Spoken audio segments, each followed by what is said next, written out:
Hi, this is Paul. I wanted to also make a video about the 2026 Mets, all the changes that have been done. I know I made a video about Peralta and getting the outfielder, the center fielder. I can't think of his name. Luis Robert, who's playing center field for us. Now, I'm happy with the moves that the Mets have made. Now they have a legitimate Freddie Peralta. They have a legitimate ace, and plus Nolan McLean. And I don't know if the Mets are still through. They've added some additional potential people for the bullpen, and I don't know if they're gonna add any more people. I know Framber, the left-handed pitcher from Houston. He's a free agent who a lot of people thought he was going to get a big 7-year contract, but it hasn't materialized. So I don't know if the Mets still have that offer out there. Maybe they can give him like a 3-year contract with opt-outs or something with a high AV. But if they do that, I think the Mets have to trade either Peterson or Kodai Senga. They're going to have to trade, I think, one because the Mets do have rotation depth.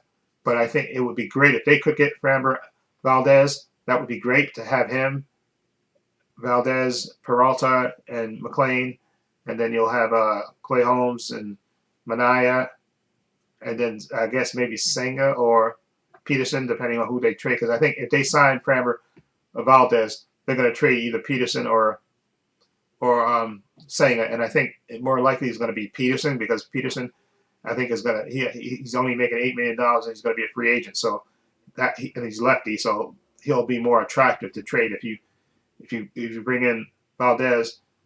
Peterson probably can go in a trade even if you get like bullpen help or something, another arm for him, and people will want Peterson because he's a lefty, okay, and he's going to be a free agent. And I think he's only making like $8 million or something like that. Maybe I forgot, maybe less than that because I think that's what Peralta is making. But Peterson would be a more attractive guy because he only has 1 year left, and plus he's a lefty. And I think Kodai Senga has 2 years left, unfortunately, on this contract, so he would be harder to trade. So I think Peterson would be easier to trade. But I think if they do get Framber Valdez, which I'm not opposed to, and I know people were saying that thing how he crossed up the catcher, and a lot of people didn't. Man, I think that was Bush League, and he should have. I don't know if he apologized. I know they said he showed up at the winter meetings, I guess maybe to meet with a lot of teams and say, I guess maybe apologize and that wouldn't happen again because a lot of people did look at him sideways for crossing up his catcher and drilling his catcher, which was totally BS. Okay, that's really Bush League. And I think again, whoever the manager is for Houston, they should have yanked him out of the game right then and there when he did that. That's Bush League to do that to your own teammate. Okay, but anyway, but as far as the Mets, they're starting. Yeah, that's the rotation. And like I said, they'll fill in the bullpen with arms and stuff. But as far as the lineup is concerned, I do want to make sure Beatty does get time.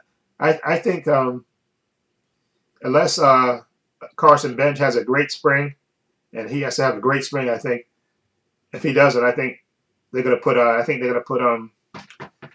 Brett Beatty in left and have him also sometimes play first base too. I think they're gonna do that, and him and Polanco will switch off. I think here and there, and I think what's his name, Vientos will DH because it looked like that. Because I thought they were gonna trade one of them again, but it doesn't look like they're gonna trade him. So they keep him. But I would just like for them to get another bat just to improve their bench overall. And so that's my feeling about that. So, but I think that I hated that Pete went because I love Pete and I still think that was a mistake. But Pete wanted 5 years and the Mets weren't going to give him 5 years, unfortunately. That's because that's just the way David Stearns rolls. But I would have loved to kept Pete because Pete to me was, it was classic. I love Pete, and I'm gonna miss him. And when he comes back to Citi Field, hopefully, if he comes back to Citi Field with Baltimore, I don't gotta look at the schedule and see when he comes back. He's gonna get a standing ovation because he was a homegrown Met, and I hated that he left. But he got to do what he got to do. So I don't blame him. And much love to him and his family, and Zach. And he got the money that he deserves. So I can't be. I'm mad at Pete. I was more mad at the Mets for letting him go. Okay, so it is what it is. But I think the Mets do have a good, solid lineup. Now, if Alvarez can stay healthy, the catcher, he can hit. Believe he can hit 20 to 25 home runs easy if he can stay healthy. Hopefully, they tell him not to slide, especially hands. Hands first. You're a catcher, okay? slide feet first. Okay, hopefully you can tell him that. And I still think we know that the defense up the middle is going to be good because you got Robert in center and Lindor and Simeon playing second base. So that defense. Now the third base with Bo Bichette, we don't know because he wasn't that great a shortstop.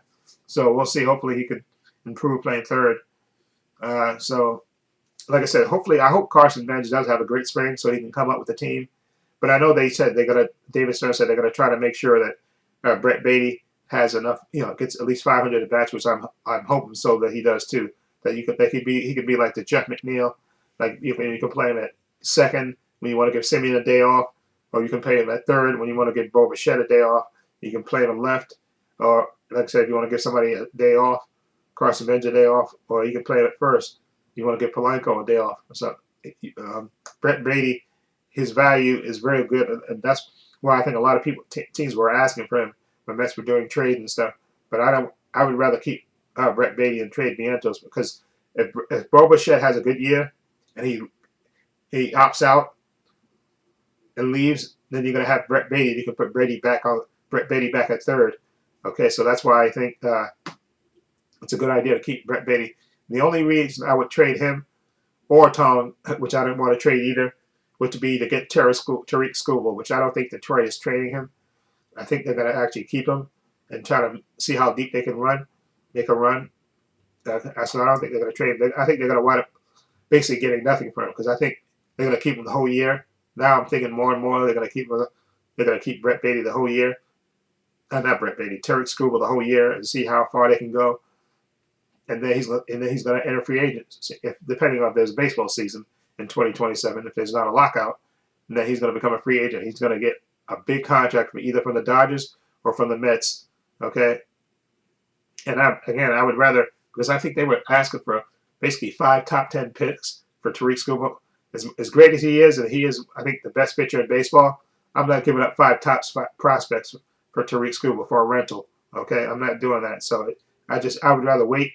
And just when he's a free agent, let Steve Cohen offer him, give him 10 years, and make him the highest paid pitcher. And there you go. And then you got him. They can add him with Freddie Peralta, Nolan McLean, and like I said, Clay Holmes is probably going to opt out because I think he has a 3-year contract, but he can opt out after 2. So I think Clay Holmes is going to leave. I think Manaea and Senga have, I think, 1 more year in their contracts, but I think the Mets are going to willow them out and bring up the young kids. Like I think Jonah Tong will probably be in the come up after the All-Star break, depending on how good he is in the minor leagues. If he's pitching good, I think they will bring him up, and then you can always, like I said, you can always put Manaea in the bullpen, or put even Clay Holmes back in the bullpen, and bring up Tong and let him start. Especially if he has a good first half in AAA, then you can bring him up. So I have no problem with that's why I didn't want to trade. I don't want to trade. I didn't want Jonah Tong to get traded or Brett Beatty because I think the Mets.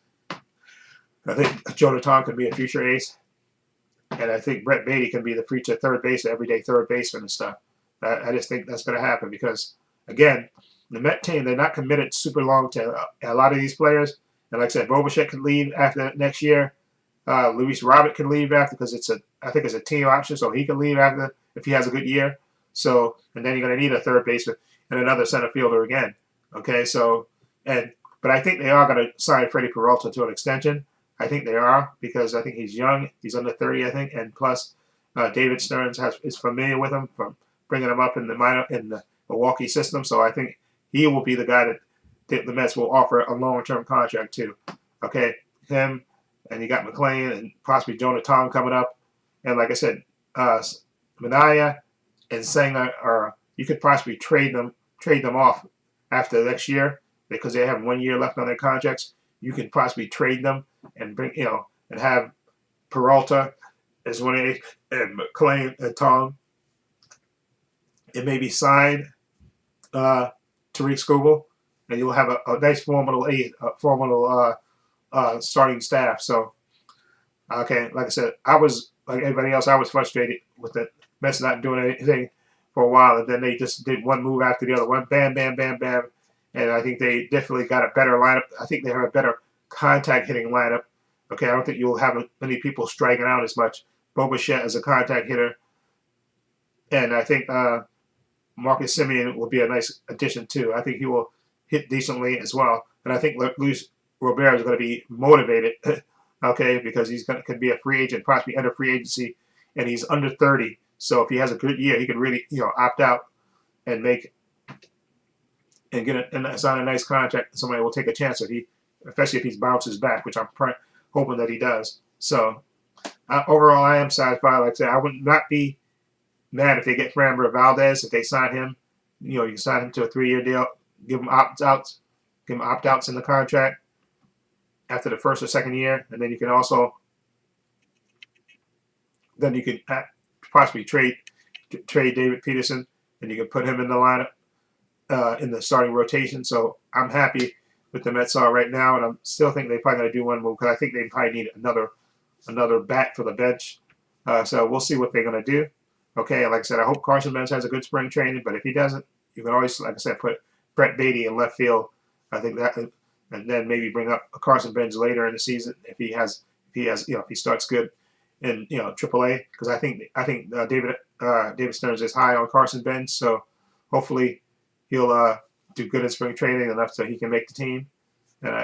And I'm glad they got Brett Beatty and hopefully Mark Vientos, who I think will be DHing a lot of the time and maybe occasionally maybe playing first, but I don't think they even want him to play first. Mark Vientos, his lousy defense, I think he'll be DHing most of the time and maybe coming off the bench to be a pinch hitter. Okay, so hopefully he bounces back as well. So overall, I am happy with my Mets, what David Stearns has done. Although, like I said, I didn't like Pete leaving. That I'll be honest with that all day long. Pete was a homegrown Met and one of my favorites, so I am sad that he left. So I can't pretend otherwise. I'm sad that he left, but now that he's left, we have to do what we have to do. And another thing, I do not care about the Met clubhouse. I don't care about Brandon Nimmo, that he didn't want Francisco Lindor to be the captain. I don't care about any of that crap. Okay, the Mets lost last year because their pitching sucked. Their pitching could not go 5 innings. That's why they lost. Okay, it wasn't because of what was happening in the clubhouse. Okay, their pitching, if they actually got an ace or at least a decent starter last season, or if they had brought up Nolan McLean earlier, okay, I think the Mets would have made the playoffs. But I don't care about these people and these idiot people. I think even it was Sal Licata was saying, "Oh, trade Francisco Lindor." No, you don't. You don't trade your second best player on the team. Okay, you don't trade him. A switch hitting shortstop, okay, that could hit for power, okay, and he actually carried the Mets in 2024. Okay, you remember he hit that home run in Atlanta. Okay, he hit that home run, that grand slam against Philadelphia. Okay, Francisco Lindor is a star. Okay, and I don't care what people say. Oh, I know he had it. They said him and Jeff McNeil got into it and stuff, and I think even this year they said they got into it. But I do not care. Francisco Lindor is an all-star. Okay, switch hitting, power hitting shortstop. Okay, you're not getting those. Don't fall off trees. I'm not trading Francisco Lindor for anything.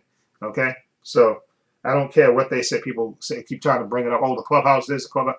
I don't care. Enough of that. Okay, I only care about what they do on the field. Okay, and I think they improved their team, hitting wise, and I think the pitching. Like I said, I would not be mad if they got Framber Valdez. Wouldn't be sad at all. I don't think they're going to get Tariq Skubal because I don't think Detroit's going to trade him. I think Detroit's going to hang on to him to try to make a run, and then they're going to wind up getting nothing for him because I think he's going to walk. Okay, but I think they want to hold. I think ultimately, unless you overwhelm them with prospects, which the Dodgers may be able to do, I know the Mets are not. Mets are not giving up 5 prospects for Tariq Skubal. Okay, I don't think that's going to happen. I think David Stearns or even Steve Cohen will just say, we'll wait until he becomes a free agent. Okay, and we'll just sign him.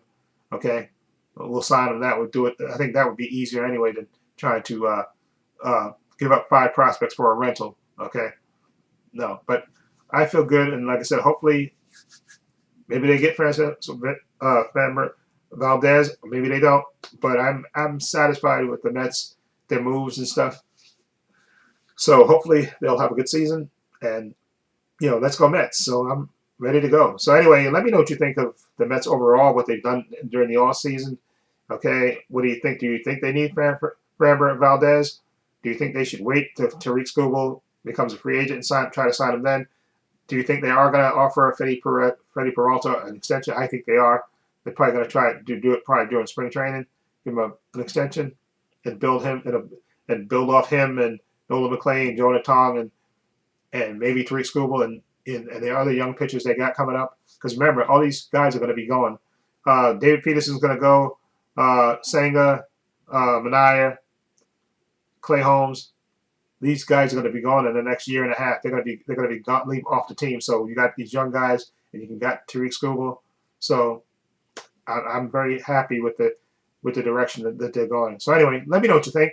Feel free to leave comments down below. In the description box, I have links to my Facebook, my Twitter, my Instagram. Also have a link to my main channel, Trepacer, in the description box as well. Also have a link down below to my merchandise store. I sell hats, t-shirts, mugs, sweatshirts, hoodies, water bottles, teddy bears for men, women, unisex.